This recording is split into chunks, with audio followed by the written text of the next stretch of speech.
make things simpler, faster, more convenient.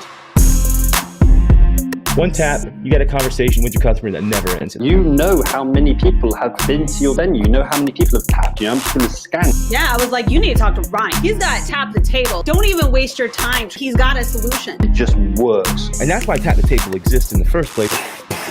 Boom. And then you just start doubling the price. That's that right there. We're doing different things. I'm going to tell you what works based on what I have literally seen. Stop. Just tap your phone. Boom, done. Easy. What is going on, people of the internet? Man, y'all are in for a treat today, son. And my microphone fixed, so we're in for it. We've got a very special guest on the ChatBot Podcast, which is where you have found yourself. My name is Ryan Baggott, and we are going to be speaking with Chad Horn, who is just the ultimate restaurant guy. I've talked about him so many times on this show. I've got to give him a big shout out and say, before he can't stop me, thank you to Chad for all of the unlocks and the connections and all the fun things that he and I have done for many, many years. At maybe since like 2016, 2017. I don't remember when the app we pushed out together for a really large restaurant group on Hilton Head. When that was, even time just flies. But I want to quit yapping and bring the guy on stage. So y'all help me welcome Mr. Chad Horn. What's going on, brother? If you last on this thing. At last, man. I've only been begging you for I don't know how long, but I've been pestering this guy for quite a while to be on the show, and finally, he's here. Timing finally worked. Well, we might have a slight connection issue. Yeah. If anybody in the comments can see something, let us know. But we're so thankful that he took time out of his busy schedule. He's not only just moved into a new job with a giant POS company, he's also brought in a new human to the earth, which is awesome. He's a dad again.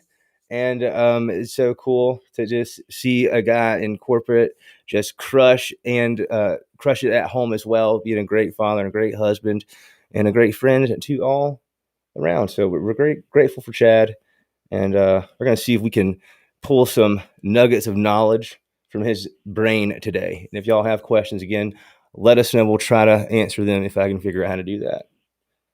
How's that sound? Good? So, Chad, first, see here buffering a little bit. Cool. Thanks, Roger. Roger's a good buddy of mine. I got some captions to help me stay on track.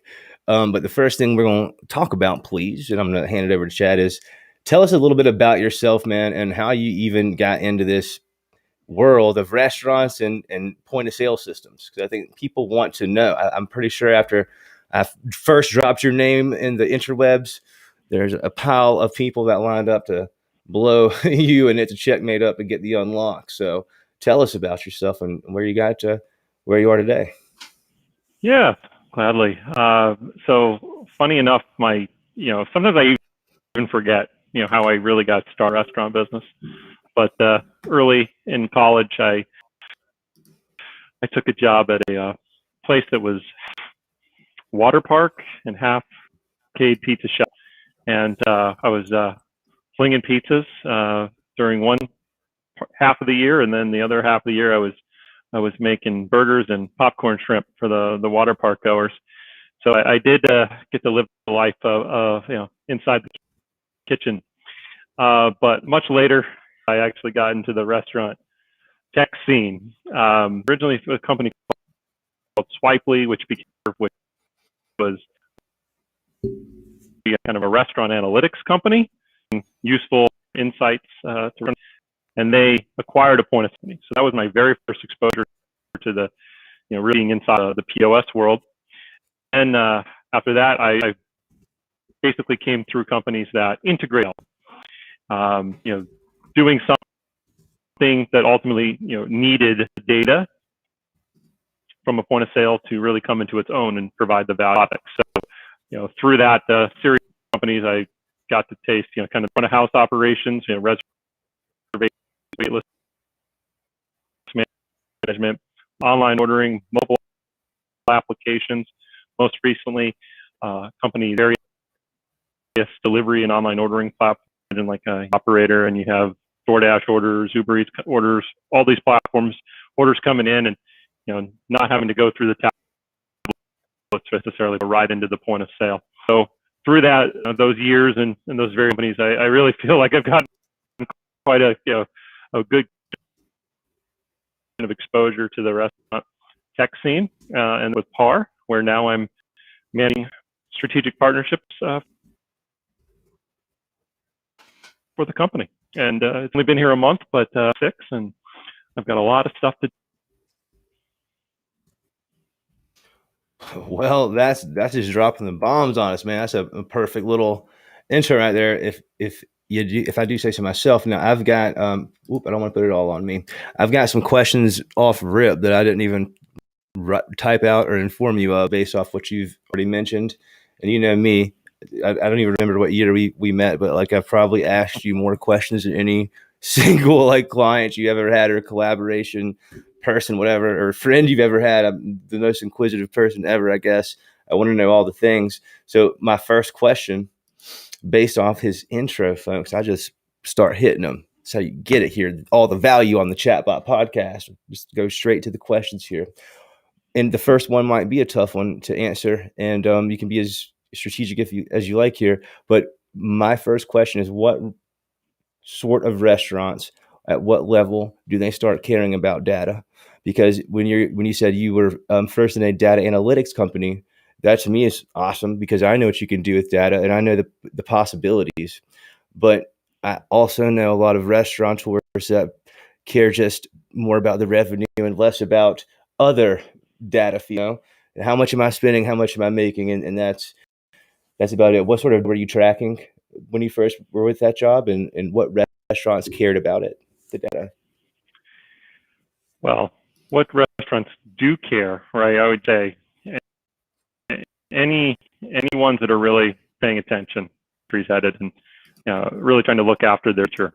That data is going to be, now I would consider it very important, will be critical to survival.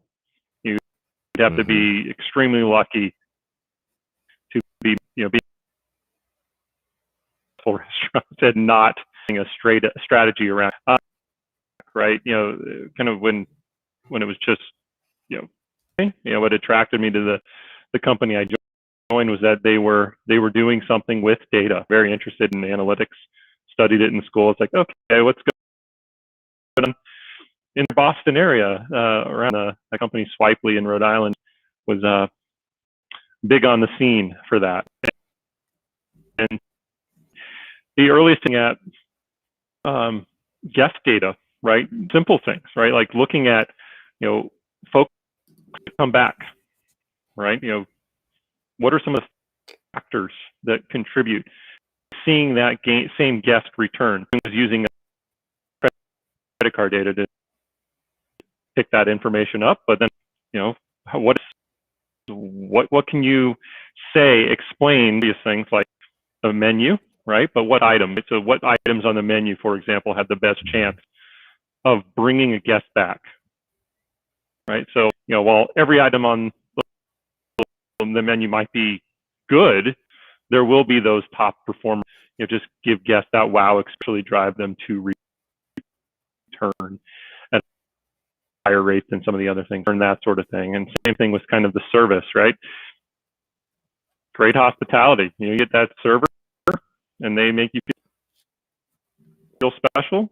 You're more likely to come. Kind of thing that if you just tie together, like, hey, check what they order, who served them, who was it, have they accents? You can. The data's there, right? You just gotta. It's not just the data, but it's presenting it to you as an operator in a way that's going to help at the base level. That data is so important because you wouldn't know this stuff intuitively. 100%. And, I think that the data is there, and it's a matter of, number one, he must care enough to know about it and record it. And then B, and this is the struggle, I guess, and we've talked about this. Sometimes there's data overload, and there's so much data. It's like, what do we do with all this now? So it's hard to extract and then act when you've got the data bank in some cases. Luckily, not Tap the Table's case, but that's for another episode. Now, the question I have here next came from your introduction about the integration piece, because that is where a lot of people are going to be interested in, and that was when you mentioned it's a checkmate. And the integration piece is, I'd like you to explain that again in like the most basic of ways, but the little caption I had to write, just because it's my style of, obviously, is more integrations, more problems. I'm not going to say it like Biggie, but we can just imagine like the beat in the background right now. Like for me, I want to talk about the tablet situation here. And I know you guys have a solution or know the solution.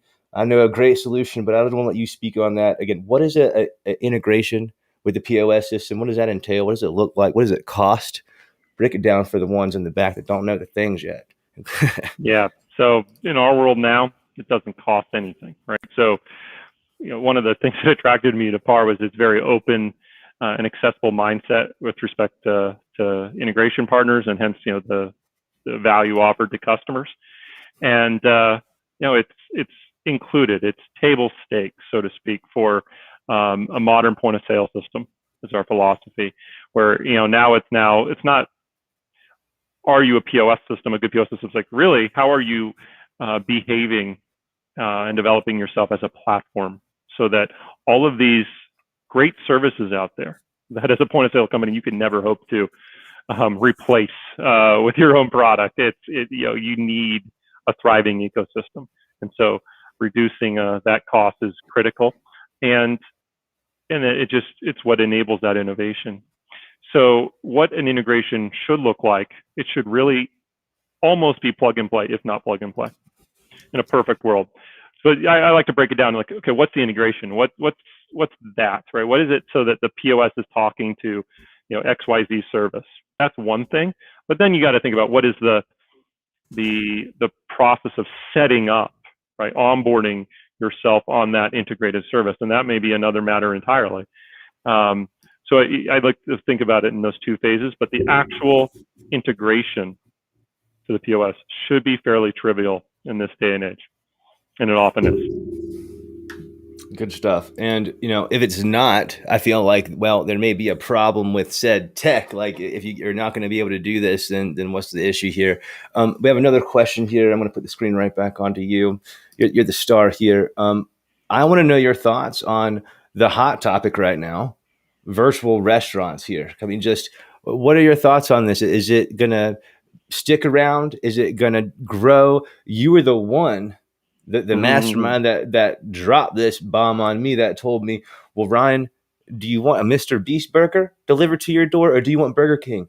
And I was like, well, and then when you told me you thought the celebrity concept could potentially outsell the actual concepts that were, like creating the brick and mortar, I couldn't believe it. And then what do you know? A year later, it's like you just saw the future. Oh, there's so much to say.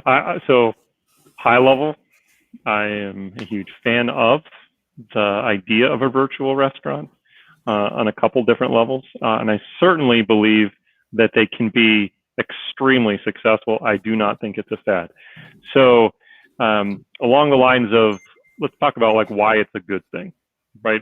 Especially during COVID, restaurant operators were struggling. Not everybody. I mean, if you were a pizza place, you were doing amazing, but it was a struggle. So especially a full service restaurant, you get these assets, right? You get the kitchen, the equipment, certainly the space, the staff that you have there, and there was just this latent capacity. So the thing that I like the most about the virtual restaurant is that you can run one or 5, 10 out of that existing storefront, making better use of those assets, those fixed assets. And so whether that was something the restaurant had the wherewithal to execute on themselves, and have put that brand out there, right, on the third-party delivery platforms, on their own online ordering platforms, their own website, great. But then you had companies emerge that could help restaurants, turnkey that solution, so to speak, and they would do everything for you. And so, Ordermark comes to mind as a leader in that space. They did an amazing job of helping operators through a very tough time. So in that respect, that's the biggest thing to me. It's doing really good in the industry. So if you need that extra sales volume, you really can get a chunk of it through a virtual restaurant strategy. The other side of it is, of course, go ahead. Well, I don't know if this is what you were going to say, but the next thing was the ghost kitchens, and then the celebrity side. Before I go further, we must give Macy a shout out here, because she said it was okay for us to. I had to wait for forever for this permission, but Ordermark and those guys, I think, are geniuses. And I was on a Clubhouse talk earlier and had a couple mic drop moments. At least in my mind, I was just slam dunking the thing all over the place. I had to explain, when you are a restaurant and you created a established brand, that's great. But then when you want to understand this concept of ghost kitchens and virtual brands, create another brand to sell, just that's totally different from scratch, without the list too, without the contact list. I feel like it's just such an uphill battle versus when you've got more of a structured partner like those guys that can help you with that process, because it is a process. You can't just have two menus and so you have two different brands, in my opinion. I think that's where the mistakes are made. But what do you think about this, the celebrity side? Do you think that this is going to be a fad, or do you think that this has got some sustainability? Because the numbers I've seen look pretty good. And we'll talk about that maybe one day, but not today. Yeah. But to me, it's just undeniable here if it's done correctly. Well, there's a lot to talk about, right? So I'll kind of lead into this. So a virtual brand, right, has all that potential, even if it's not a celebrity brand. And I've been talking about using that existing asset. Of course, ghost kitchens to me are more, all right, this is a space that's been spun up just to be a virtual brand. There is no storefront operation. So you can have a celebrity virtual brand, or you could have a celebrity ghost kitchen, a virtual brand, right, or a virtual ghost kitchen. At least that's the way I think about it. I'm sure people think about it. It makes a lot of sense. It makes a lot of sense to me. But here's what I would expect, right, from a virtual brand. You have to create that brand. You have to become awareness. You have to fight, with all of the other industry competitors. You have to build your list, so to speak, and get awareness for your brand. All the struggles of a new brand, right? But it could be still extremely successful. But then you've got the idea of a celebrity brand, and so to me, that's it cuts through all of that hassle on the marketing side. My gosh, of course, you still need some marketing, but instead of trying to have to get the attention of your guest on your ordering platform, on a DoorDash and Uber Eats, for example, you get to leverage the influence of the celebrity, right? And market through their channels, their social channels. And so what I consider that to be is a huge opportunity to kickstart a virtual brand. Say, hey guys, I exist. You mentioned Mr. Beach. Perfect example. That is what happened. They got crushed with sales from day one because he had a massive audience of over 40 million people following him on YouTube, and he had a great connection with his customer, right? And so his brand as a celebrity could do that, right? And a lot of other celebrities could do that with their brands. Other celebrities couldn't, right? Their brand as a celebrity wouldn't transfer to a restaurant. There's probably humorous examples people could think of if somebody even tried this. To avoid offending anybody, I won't try to do that myself right here. But good call. It's absolutely a great idea. So then what you cannot do is just count on the initial status and influence of that celebrity to sustain the brand. Ultimately, you got to have a good menu. You got to have great food. But beyond that, you need to have an engagement strategy, because you don't want it to just be a fad. What's going to make Mr. Beast? I mean, they may have a strategy, I don't know, so that will make it be a force in 5 years, right? I think that brand, for example, executed well, could be, heck, maybe it could be as big as McDonald's. I mean, the way things are going. All right. But it's going to I think require intense you- strategy and investment. I think you're right. And folks, anything this guy says, just take it for what it is, because he knows what he's talking about. And I just nod my head at this point. I'm like, yep. Well, if he says that, I'm just going to like follow it, because he's done his research. He knows enough. And I totally could just not see a kid if their parents were like, hey kid, I don't have a kid yet like Chad, but they're like, hey kid, what do you want to eat for dinner? I'm not going to cook, but I'll order Uber Eats. We can order delivery, right? They're like, do you want Burger King, McDonald's, or Mr. Beast? I just don't believe that there will be a child out there that will not choose Mr. Beast. And so if he does have decent food, right? If it's decent and it's not so expensive, because it will undoubtedly be more expensive than the later of the two, for sure. If the parent can also enjoy something there, it's a no-brainer, right? Who is going to choose McDonald's, Burger King, or Mr. Beast when maybe they're just literally a couple bucks apart, and it's apples to apples being delivered to you? I think they would win every time. And so as delivery and online ordering becomes more and more popular, I totally could see what you said to just totally be so true, man.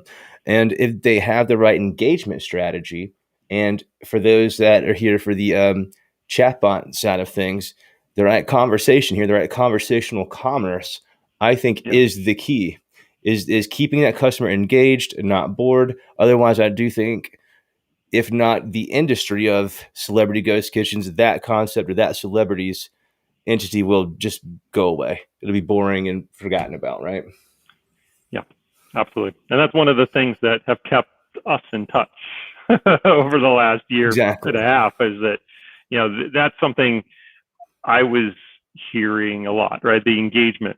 I kind of, to put it in stark contrast to kind of what's possible and what's really great out there, I saw a lot of restaurants that, were getting into online ordering, had been at it a little while, using delivery platforms, et cetera, and they were doing good amount of volume, but they couldn't get any traffic, or any but a very insignificant amount of traffic to their own online ordering platform, right? Whether that was a third party powered or their website, but they could get plenty of traffic through the delivery platforms. And they go, what do we do? And I'm thinking, well, what's your engagement strategy? So it's one thing to have, to want the business, right? To want to drive orders through the digital channels. It's another to actually know how to do it, and to actually do it. And it really does come down to engagement. Where do you find your guests? How do you engage them? And where are you bringing them, right? So it's one of the amazing things that you do. Absolutely amazing, right? So you can have the best online ordering platform in the world. Put over $100,000 into it, but if guests don't come to it, what good's it going to do you? And that's something you've been able to do really well with Tap the Table, is instantly start engaging the guest wherever the heck they are, wherever they're coming from, using the millions or billions of dollars invested by the most powerful social media platforms, and use that infrastructure to provide like an unparalleled, engaging experience for the guests, so that you have them, right? You're in conversation, and then you call the shots from there. Where do you want to bring them? And that's still a challenge for most operators that I've talked to. There was a call, California Restaurant Association call I sat on, and they were interviewing 3, I'd say mid-sized group operators, and all 3 of them expressed the same sentiment, that they're doing a lot of online business. They're not sure if it's good for their business, because it's mostly coming from the delivery channels, but they just didn't have they didn't have a choice. They felt like they had to be there. They're not doing as much online as they wanted, but they don't really know how to redistribute that distribution of customers coming at them. And the answer really is, it's your engagement strategy. It comes down to engagement. I think a lot of times, for a lot of different issues that arise from the port side to the marketing side to the initial launch side. We're actually launching a super fun concept that does have a food and beverage aspect.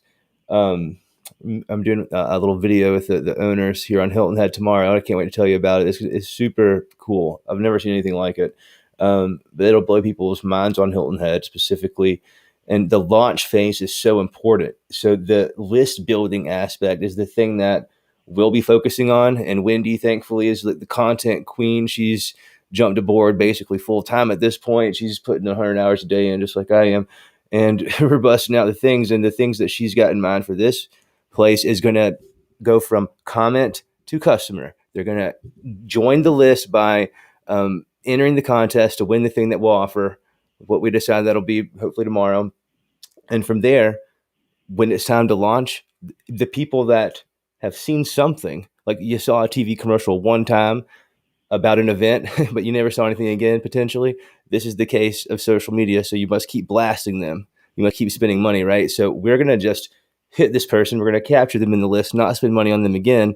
When it becomes launch time, hello text message, hello email, straight to them. And if it's valuable to them, they'll come to that opening and we'll get them. So this is fun to me. And I listen to all these other folks who are way smarter than me, but have much larger bank accounts to prove it, but they've not solved this problem. And this is what I think that social media solves. You just got to come about it in a different way than most people would. Now, I want to next say Eric Soul, who's a buddy of ours.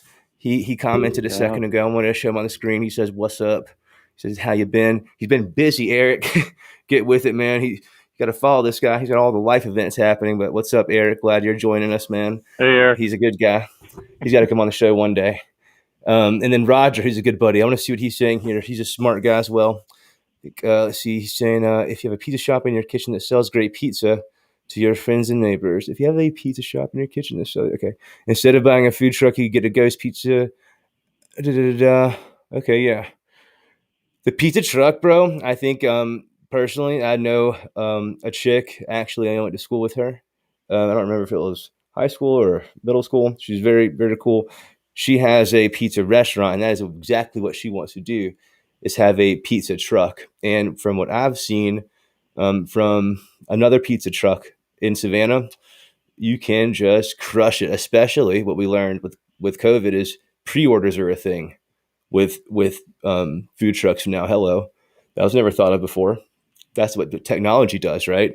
And imagine like when you don't know where that food truck is. I mean, you have to get the messaging out, and you cannot rely on, I don't feel like, if you're relying on a Facebook post for people to know your food truck is here, you are missing out, because Facebook will never send that audience to 100% of the people that you want them to. It just won't happen. A text message will, an email will, but not a Facebook ad. What do you think about that, Chad? Well, I want to just pick up on what Roger said here. What I see you've put in here, which is like, hey, you've got a great pizza or menu, period, right? And you want distribution, you want to get it out there as an operator, right? If you truly can, say, hey, this is an amazing concept I've got here. There are organizations now that want to help you do that, right? They'll say, hey, you get approved in our system, right? And we'll link you to other operators that have the same equipment that they would need to make that menu, right? In your case, pizza, and they'll run that concept. So it's like helping you as even an independent operator franchise out, right, in a virtual model, right? And so most of the orders will be coming through the delivery platforms. But yeah, that's absolutely right. There's no reason why you need a food truck or additional storefront if your goal is just to get your awesome pizza out there. There's ways of doing that now that are very efficient. I was talking with a group of folks today, and one of them was the food and beverage director for a NBA team. And the guy is super smart, and he was telling us during the shutdowns where like they had to like figure out how to keep these people employed or like not totally like lose everything in their budgets to like this, what we got going on. They decided to try a virtual restaurant, the NBA team itself.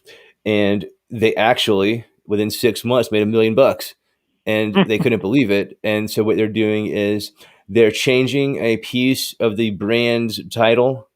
I forget what it was, a kind of a long, funky name that they came up with, and it would be a super, super sad if like that, strange piece of their name was like the thing that like made it stick, because he obviously didn't divulge the entire strategy. But they're going to change the name, like shorten it up a little bit, and then they're going to actually establish a brick and mortar and sell this concept and allow foot traffic to come in, and still sell it through the stadium, I guess, as well for delivery aspect. But I guess they're now operating as usual, or as usual as they can in these days. But I thought that was an interesting thing to look at ghost kitchens or virtual brands as a test, kind of as a test, maybe to test market a concept before you do build out a brick and mortar. I believe that there's a franchise that I'm currently still working with at some level that they're looking at kind of doing that kind of model, like testing the waters before they just totally go out and build another 20 locations. I think it could be a smart thing to do at this day and age. There's no sense in taking a gamble you don't have to, I don't think. 100%. I think that makes so much sense. And again, that'll be fully supported by data, right? When you open a storefront in a particular location, you're going to do that knowing that you had demand in that area. What an awesome thing. And back to relating that to the celebrity brands, like, hey, celebrities do not have an even distribution of followers around the country, right? Like, you pick whoever it is, there's going to be some city, some state where they're like an ultra celebrity, and other places where people go, I think I may have heard of that guy. So yeah, I mean, take a celebrity brand, there will be those places where make that a storefront too, because go brick and mortar, because it'll probably be off the hook in terms of the sales demand for certain celebrity brands. This is a buddy of mine from high school, but one of the people that I graduated with that actually is just doing his thing. Daniel Landcourse, what's up, dude? I'm glad you're tuning in, man.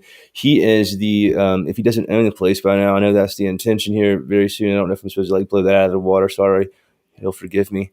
He's a baller. He's got a huge arcade and family fun place in Pooler, Georgia, and it's like giant, man. It's really, really cool. I think he actually even has a tap the table account. I'm not sure how in depth he got with it, but he's a smart dude. Like, he's one that wouldn't really need me to do much with it. He could do his thing and make it do as little or as much as he wanted. But he's saying that he has a different model. We bundle $30 pizza arcade. Don't have a big enough storage room. So Daniel, my question is, for example, if Wiz Khalifa, who has a location closest to us, I believe in Charleston, maybe at Spartanburg. I don't know where his locations are in Georgia. I'm sure he's got one in Atlanta. But if he has this deal and it made sense to you, are you saying that you don't have enough space to facilitate additional online orders, or are you saying something else here? I think it could be an interesting concept if you weren't doing a lot of food and bev, and then because of you're an arcade, and that is not necessarily maybe the first go-to online ordering restaurant that comes to mind. Maybe I wonder if selling a celebrity's food or a virtual brand could be a ticket to additional and surprising online orders. I don't know. What do you think? What do you think that's a possibility, Chad? Interesting to see other concepts. We're talking about an NBA team here. You wouldn't think of their I don't know. I'm sure it's not just the concessions. I'm sure they have restaurants. I don't know. I don't remember the team at this point, but it's interesting they're able to do this. I would think maybe an arcade or family, theme park style thing could maybe pull it off. What do you think, man? I don't know. Yeah, I mean, I would like to think that there's a concept that could be done, right? I mean, then you think of it is, what's the limiting factor, right? That would make it a challenge, and then just all right, work a concept where that's not as big of an issue, right? Do you need a small footprint, right, in terms of what you're able to make, right? Then what doesn't require a lot of space? What doesn't require a huge investment in new equipment? What what matches up with, the ingredients you already keep on stock, right? Just figure out how to that's play to a your good point strengths there. versus, your weaknesses. There's a gazillion different concepts you could go with. So I would say there's probably something that almost every spot could play with. That's a good point to bring things up. restaurants do. That's it's not that difficult, right? In terms of workload compared to other things restaurants do. It's a lot, but it's not that bad. They'll try a new experiment. That's a good point to bring up, by the way, because like it's just something that I automatically assumed. And then when I did my homework, even though I don't have a restaurant right now that I, have a stake in or part of, I looked into all the possibilities of owning one and like seeing what you had to do and what the process was. And I tried to identify the cost as the best as I could. And it didn't dawn on me that like, oh, even though I may sell chicken, for example, or maybe a certain sort of steak, even if the celebrity brand or the virtual brand or whatever Ghost Kitchen menu called for something specific that I did not have, and a similar ingredient wouldn't suffice. Well, dang, that's an extra cost I didn't even think about. And then I guess there's even some relationships that require you to buy X amount of food up front. Like you're contracted in to buying X amount. I'm like, oh, so it's totally like roses and like like easy breezy, beautiful, Wheezy sell my stuff deal thing. Wheezy, whoever these rappers are, all these rappers and singers and YouTubers. It's not just that easy. There are some things you don't think about up front. They can't get on that Facebook photo ad, but it makes sense at the same time. You got to give to get it. You got to give to get, right? Right. Absolutely. Yeah. So if you want to spin up your own brand, right, there's, food costs. Come up with a pretzel brand, right? Flour and water. Yeah, man. I'm just low overhead, low. Yeah, totally. Yeah. The question I've got here for you, I prepared for is, what do you think restaurants are struggling most with right now? And I know it's a combination of things, I know, but what do you think the top struggle is right now? It is a combination of things, but in terms of what I've heard, right, I'd say the big themes are staffing related challenges. Yes. Right. Yes. Balancing, getting the most out of your team, right? You got to do more with less with staffing. And so it's a combination of how you manage, tools you use, right? Going back to data, right? You need, probably need good labor data these days to make the smartest decisions. And just scrappiness, right? Just, you got to really have a good managing technique for, knowing how to, again, get the most out of your team and motivate people. But that's a big one. And of course, labor costs. Yeah, man, this staffing thing to me, the staffing thing blows my mind. Like that's the most common thing right now. You notice, folks, it's not like the biggest problem right now isn't getting the customer or getting the transaction made. And he's in transactions. The biggest problem that he's hearing about, the same as me, the same as every other professional that I deal with or hear about or listen to in this space, is the common theme has been staffing and the employment issue. And so even when places want to open fully or they want to do all the things that they did before, they can't because they're handicapped by not having enough staff. They don't have enough people willing to work, or they cannot work, or that it's just the inventory of labor is just not there. Yeah. From AKA not wanting to work, which I know some of that goes on, but I tend to want to believe in the goodness of people and think that that's not like totally like the main reason that people are just lazy. I don't want to think that. I want to believe that maybe a large percentage of the workforce decided that they wanted to find something different and more stable and less dependent on tips or something, maybe, or they wanted to find better hours or something. I know that wages is a big thing that is a common theme I'm hearing, but I don't know all the reasons that they're not able to staff up. For me, I'm hearing places like the Sea Pines Resort. I don't remember if you know this place when you came to Hilton Head. Did you go to Sea Pines? I didn't go there, but right? I've spoken to people there. Well, they charge you $8 to get into the place. It is a private plantation here on Hilton Head, but if you want to go see the most famous lighthouse, I think in the world, basically the most photographed lighthouse on the East Coast, pay the $8. They'll butcher me if I get that wrong. It was like $6 or something. I think originally, like when I first moved here, it was $5, and I was like, I raised my eyebrows when it was $6, and I want to say, I could be wrong, but I want to say it's like $8 now. But you go in there and you can do all the things and see the lighthouse, and it's an experience. And I'll tell you what, they pay their dishwashers $25 an hour. Okay, so do you think that they have a problem finding staff? No. Okay, but they also charge people $8 to get into the place. I don't think they should have a problem. Like, they have a surplus, folks. Like, they're in the green here. They're in the black. They're doing well. The rest of the places, they cannot compete. They're going to have the best of the best, and so I get that. And we have a housing issue here specifically. So I know a lot about the tourism area here and that the issues we face. Outside of this area, I'm just not sure. I don't know all the factors that play. I'm just hearing just the common thing. They can't find people to work, so they can't do all the things they want to do. And we're seeing more places close, which is the sad thing. Maybe something to put us on a happier note here, because that's what I'd like to be, is happy, right? Is I want to know, how does PAR help in this situation? We know that restaurants are struggling.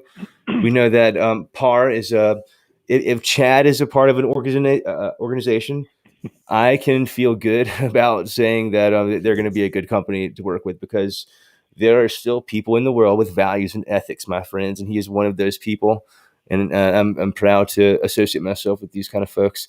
He's got good morals, good ethics, and so I would have to assume PAR's got some sort of hand in trying to help their clients, their restaurants, as much as possible. Am I right? Yeah. With those integrations, right? Helping out with all those integrations you got going on. Big help. I won't turn this into much of a commercial for PAR, but what I will say is really two things. One is our motto is food, people, nothing. Right. So, I like that. That's nice. Really, just getting rid of all of the crap that bogs down, the guest experience, right? That you as a restaurant operator want to create. If you think about, right, the moments in people's lives, right, that matter. There's usually a meal involved, right? Weddings, birthdays, friendships are formed, relationships are created or deepened. It's just like the pillars of society really stem around, have their roots in these dining experiences. So if you can just help restaurants deliver that and make those magical memories for their guests, you're doing something good. And so PAR is thinking about how to do that, how to innovate to do that, how to help innovative restaurants do that. And so that's our thing. But the other thing I would say is we really try to understand what makes restaurants tick and what matters. And we'll be the first to tell a restaurant that we're not for them. If we're not for them, it's not for everybody. And so we want to do good, right, for the industry, and that is how we help. Well, doing good is what matters, and for me, that's what I've always kind of wanted to do with Tap the Table and all my automation and social media endeavors, is just to do good. Even going to break it down to the paid advertising on Facebook side. Like, everyone kind of has their thoughts on advertising and marketing, and think it's so bad. And we'll talk about the data a little bit. For me, this is how I look at marketing, advertising, and social media data. Okay, if you are a vegetarian and I am in charge of marketing for a restaurant, I don't want to show you, the vegetarian, my hamburgers. Okay, I want to make sure that you see the awesome vegetarian food that we offer. Right, that to me is the marketing. If I'm going to be forced to see advertisements, I'd rather see something that applies to me than something that is just what is this? That's something to make me, that's going to bring me less value. Not saying that advertisements and marketing bring you value. They keep me employed. Hello. But for me, it's not such a scary, bad thing. And I think it actually does help in a lot of scenarios. I mean, there's going to be more times than not here in the future as advertising gets better, you're going to see an ad that actually does bring value. It does help your life because you have this awesome new thing, this product or service that really is so beneficial, and you're so glad you found it. Like, instead of even having to Google search it, you're going to just find that thing you didn't know that you need that just changes the game. In this case, it could be an application. It could be, who knows what it could be. All these different things. I think I had a couple more questions here. I know it's getting kind of late here. Let's see. The last one I think that I have is this one. This is an interesting one because this is I think if my predictions remain steady, I want to know what you think. We're going to see a rise of this, I believe, but cocktail server, waitress, right? Or self-service. Do you think that we're going to see a teeter-totter here in any portion of the industry? Because in my opinion, places like a Huddle House, Waffle House scenario, where I walk in, seat myself, I've got the menu on the table, I'm looking at the burger, I know the things that I want. Now I'm just waiting on Miss Sally to come over and ask me what I want. And then she's going to go to the POS thing, and she wanted to impress me, so she didn't write it down. And then she forgot what I actually ordered. So she either chances it gets it wrong or comes back, wastes more time, energy, money, and like say, what Ryan, what did you want again, Sonny? So to tell her again, it would be so much easier to tap the table, maybe, and order. And then it'd be awesome if Huddle House could just grab my data, hold on to it, and when I come back, spit it back to me on my own device. That is what I think. I could pay for it on my phone. I'm not going to be ordering all these different things. It'll be a very clean transaction. Pay for it. My table number was associated with the QR code or the NFC tag. Kitchen sees it. We're not killing trees with receipts. We're only using the KDS, hint, kitchen display screen. I think this is a beautiful process here. For me, I think this is efficient. This is automated. This is great. We're grabbing data. We're tapping the table. We're doing our thing. I think we should see more of this in some cases. Now, I don't want the servers and the waitresses coming at me with pitchforks, because like there's a time and a place, and like my friends that are in the industry are the best in the world, and they obviously have no fear when it comes to their jobs being taken away by robots, apps, or automation. But time and a place, right? McDonald's, perfect example. Thoughts? Well, your personal preference there is reflective of a kind of a shift, right, in consumer behavior, right? So right. There are a lot of people like you, right, that, are perfectly fine, ordering through technology, and kind of moving away from, having to work with a waitress. However, right, it's only a shift. It's not a complete change, right? It's, so there will be an increase in restaurants that have decreased their dining area footprint. They say, hey, we don't need this anymore because the way people want to buy from us, and that is what it is, right? And so what matters is, okay, how do you do that well, right, and still create that experience that got you into the business, right? What do you want to provide? What experience you want to provide for your guests? Well, now you're doing that more with technology than you are with wait staff for those kinds of concepts. There's other restaurants, primarily the independent restaurants, that are going to still very much need that wait staff to provide that level of hospitality that they want to provide to their guests. And even there, right, technology will play a role. But there is that shift. It's inevitable. Got another question from Roger. He says, I see a huge opportunity of opening up just a delivery kitchen. You could make food for Burger King, McDonald's, as well as Bob's Burgers. Nobody would know that it came from a combined kitchen. A franchisor can expand quickly and not have to drop $1. That's an interesting thing too. I will say there are things to be cautious of as ever, for not necessarily for you, Roger, but for anybody listening. One of the things that I know that is a big no-no that is all too common, that kind of ruins the experience. And like, if you ruin the virtual brand or virtual restaurant experience, I think it's worse than like a bad experience in person, because as a customer, there are so many things that go on inside of a restaurant. If you're empathetic, and there goes my camera here. um, here for me, it's like you've got the opportunity to really mess up. For example, if you've used the wrong utensils in the bag, right, and your burger can't, you've got all these different brands, and you're serving Bob's Burgers, but instead a Burger King napkin goes into that bag. Oh boy, you're looking for some trouble there, and it's all digital social media. You think Yelp reviews are bad? Just wait till you got viral TikToks of I ordered Bob's Burgers and it came from Burger King. Game over. What do you think about that, Chad? Yeah, so when you're talking about the biggest brands that have,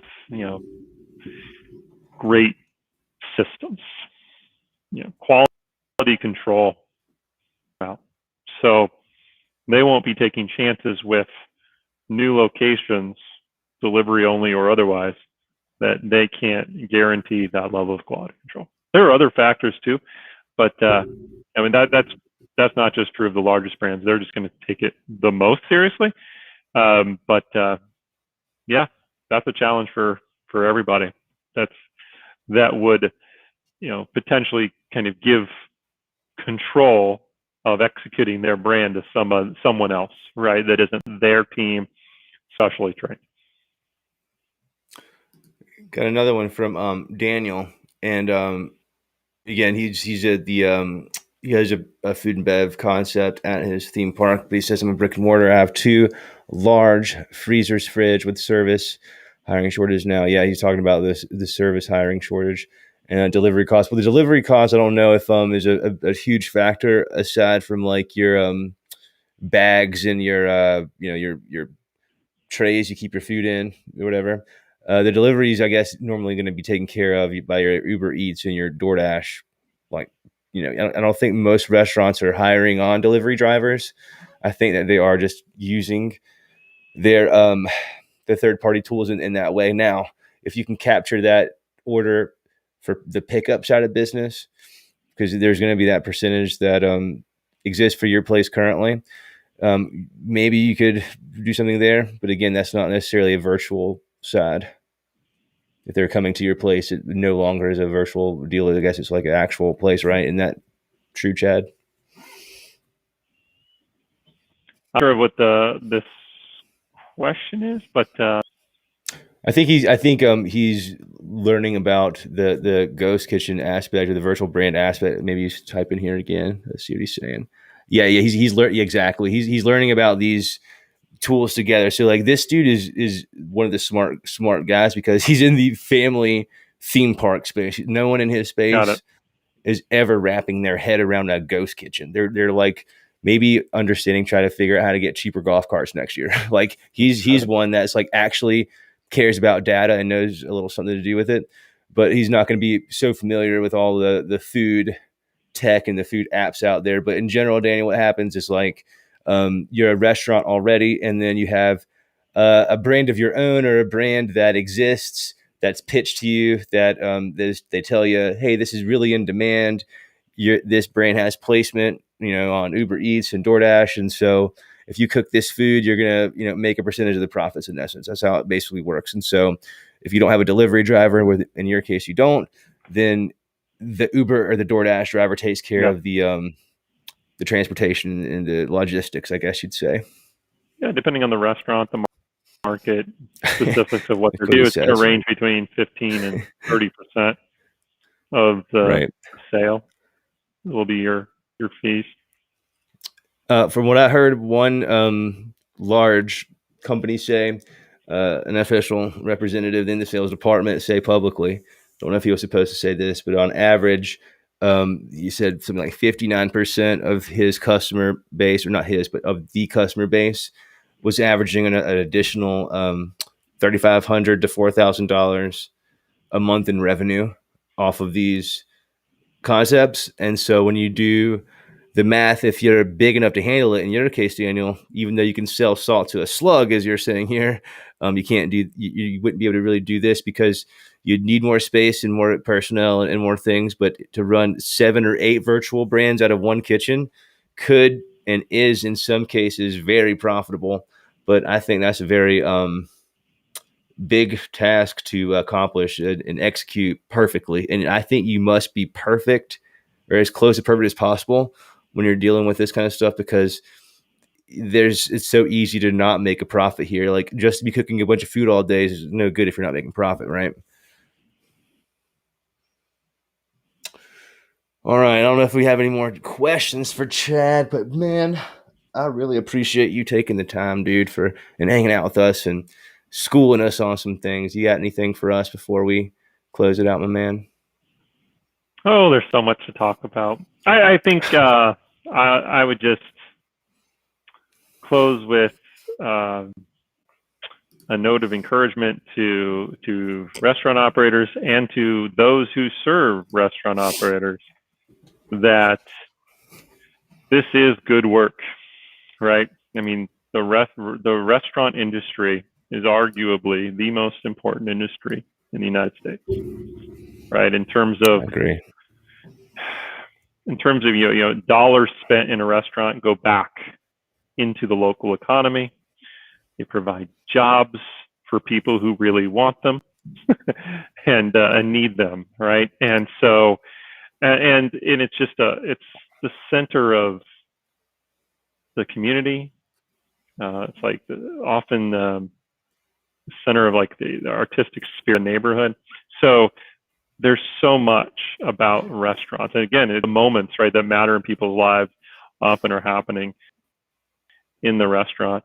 Restaurants are, and so by excelling as a restaurant operator, you are doing good. Just making a livelihood for yourself and your staff, you are doing good. And that should not be taken for granted. We can all think of companies and people that are really just a drag on society rather than doing good, right? So you're a force for good, and by helping restaurants, good. So take that role seriously.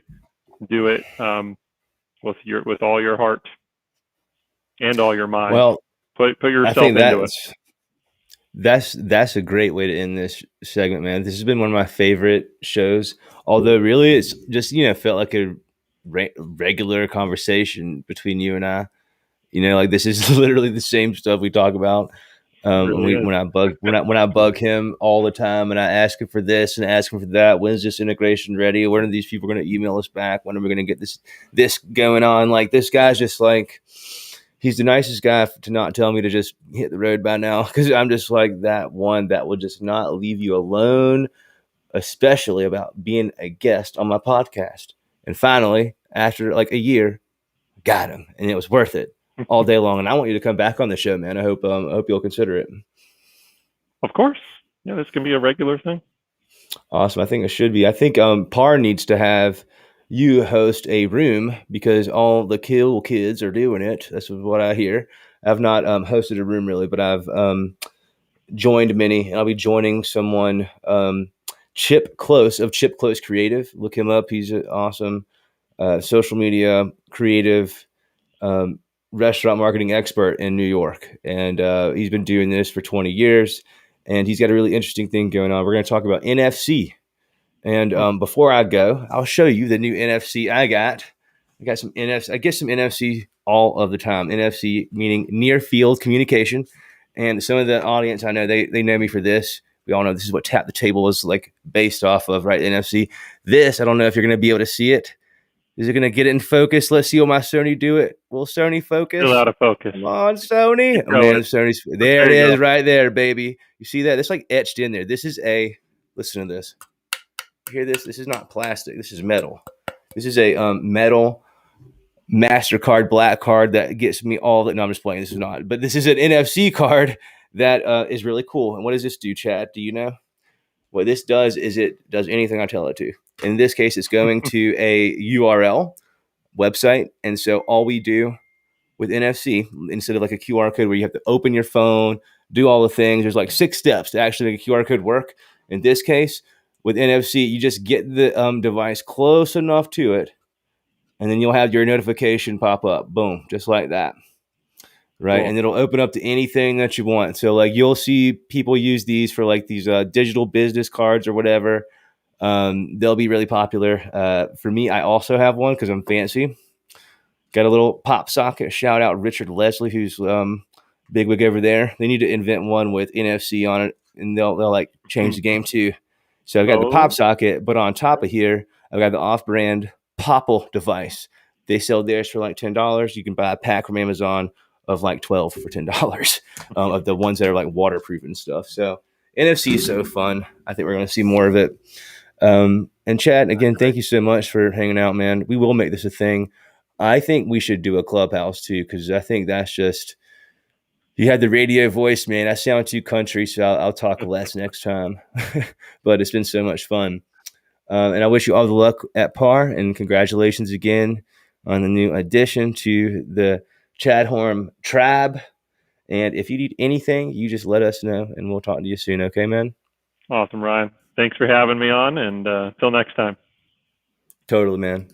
Guys, thank y'all for watching. I hope you loved the interview as much as I did. Chad's been just that guy that's helped me do all the things. Tap the Table probably would not be here without him. And we have some very fun projects coming up. We'll be able to tell you all about the endeavors with Ordermark and Macy, who's just a genius vice president of marketing over there. And shout out Irving from Taylor Gang and Mr. Wizard, Wiz Khalifa himself. Maybe he'll join us on the podcast, Chad. Maybe that'll be the next one we do. Chad and Wiz Khalifa and Macy. That'd be like a million. That's how we go viral right there. I think that'd be epic. We'll talk about all the things when we can, all in good time. But for now, I think that's all we can talk about. Thank y'all for watching. See y'all next time.